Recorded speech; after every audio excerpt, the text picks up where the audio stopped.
5월 29일 월요일 청소년 큐티인 제목은 피가 생명과 일체라입니다. 본문을 요약하면 이스라엘 모든 자손은 짐승 잡을 때 먼저 회막문에 가서 하나님께 화목제를 드려야 한다는 말씀입니다. 피가 죄를 속하기 때문에 하나님은 어떤 육체의 피든지 먹지 말라고 하세요. 읽어보겠습니다. 여호와께서 모세에게 말씀하여 이르시되 아론과 그의 아들들과 이스라엘의 모든 자손에게 말하여 그들에게 이르기를 여호와의 명령이 이러하시다 하라.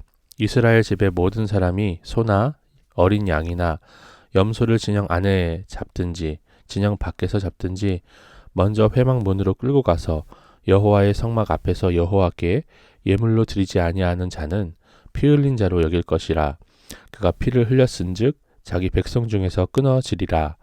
그런즉 이스라엘 자손이 들에서 잡던 그들의 제물을 회막문 여호와께로 끌고 가서 제사장에게 주어 화목제로 여호와께 드려야 할 것이요. 제사장은 그 피를 회막문 여호와의 제단에 뿌리고 그 기름을 불살라 여호와께 향기로운 냄새가 되게 할 것이라. 그들은 전에 음란하게 섬기던 숫 염소에게 다시 제사하지 말 것이니라. 이는 그들이 대대로 지킬 영원한 규례니라. 너는 또 그들에게 이르라. 이스라엘 집 사람이나 혹은 그들 중에 거류하는 거류민이 번제나 제물을 드리되 회막 문으로 가져다가 여호와께 드리지 아니하면 그는 백성 중에서 끊어지리라. 이스라엘 모든 사람은 짐승을 잡을 때 먼저 회막 문으로 끌고 가서 제사장에게 보인 뒤 하나님께 화목제를 드려야 합니다. 그렇게 하지 않으면 피 흘린 자로 여겨져 백성 중에서 끊어집니다.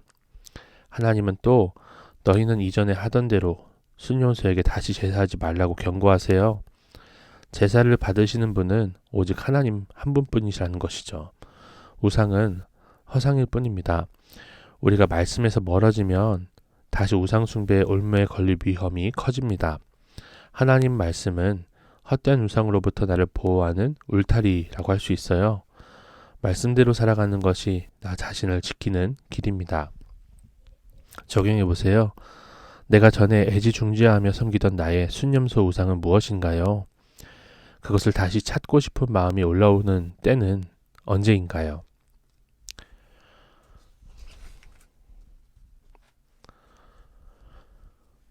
이어서 읽어보겠습니다. 이스라엘 집 사람이나 그들 중에 거류하는 거류민 중에 무슨 피든지 먹는 자가 있으면 내가 그 피를 먹는 그 사람에게는 내 얼굴을 대하여 그 백성 중에서 끊으리니 육체의 생명은 피에 있음이라. 내가 이 피를 너희에게 주어 제단에 뿌려 너희의 생명을 위하여 속죄하게 하였나니 생명이 피에 있으므로 피가 죄를 속하느니라. 그러므로 내가 이스라엘 자손에게 말하기를 너희 중에 아무도 피를 먹지 말며 너희 중에 거류하는 거류민이라도 피를 먹지 말라 하였나니 모든 이스라엘 자손이나 그들 중에 거류하는 거류민이 먹을 만한 짐승이나 새를 사냥하여 잡거든 그것의 피를 흘리고 흙으로 덮을지니라. 모든 생물은 그 피가 생명과 일체라. 그러므로 내가 이스라엘 자손에게 이르기를 너희는 어떤 육체의 피든지 먹지 말라 하였나니 모든 육체의 생명은 그것의 피인즉 그 피를 먹는 모든 자는 끊어지리라. 또 스스로 죽은 것이나 들짐승에게 찢겨 죽은 것을 먹은 모든 자는 본토인이거나 거류민이거나 그의 옷을 빨고 물로 몸을 씻을 것이며 저녁까지 부정하고 그 후에는 정하려니와 그가 빨지 아니하였거나 그의 몸을 물로 씻지 아니하면 그가 죄를 담당하리라. 이스라엘에 거하는 사람이라면 그 누구도 무슨 피든지 먹지 말아야 합니다. 피가 곧 생명이어서 피가 죄를 속하기 때문에 피는 반드시 하나님 앞 제단에서 사람의 죄를 속할 때만 뿌려져야 합니다. 예수님도 십자가에서 피를 흘려 돌아가셔서 우리 죄를 속하셨어요. 생명의 주인은 하나님이시기에 하나님 앞에서 모든 생명은 존중받아 마땅합니다. 따라서 저 사람은 구원받을 자격 없어 라며 무시하는 것은 곧 하나님의 주권에 도전하는 것입니다.